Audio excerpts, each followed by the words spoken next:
जय जगन्नाथ सांग माने आज बनैबा आमे मरीचर आचार। ए कंचा मरीचर आचार खाइबा बहुत टेस्टी लगे। यही आचार बनैबा पई कंचा लंगू भल भारे मु धोई पोछि तार डेम्फ गुड़िक सफा कर देइछि। तापर अदा और रसुण मध्ये किछि नेइछि। तापर गोटे चपर साहाय्य अल्प अल्प कर ताकू भल भारे चॉप कर देबा। देखंतु मु सबुतक भल भारे चॉप कर देइछि। चॉप कर सारबा परे गोटे पैन ने पैन रे पान मधुरी जीरा धनिया सोरिष मेथी अल्प किछि गोलमरिच नहीं ताकू भल भारे टिके भाजी देबा। भाजी सारिबा परे ताकू गोटे ग्राइंडर जार दरदरा करिगिरी ग्राइंडिंग कर देबा। देखुनु कोइपरि भाबरे मु ग्राइंडिंग अछि सेही परि भाबरे ग्राइंडिंग कर देबा। तापरे ताहाकू कंचा लंका अदा रसुण रे देदेबा। से किछि अल्प लुण मरीच गुंडा हलदी गुंडा देदेबा और किछि धला राशि देदेबा।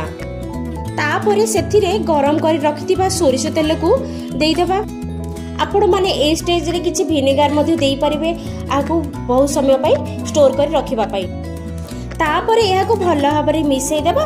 मिसई सारिबा परे गोटे काचर कंटेनर रे ताकू दबेई भल भाबरे फांका न रहिला भली रखि देबा।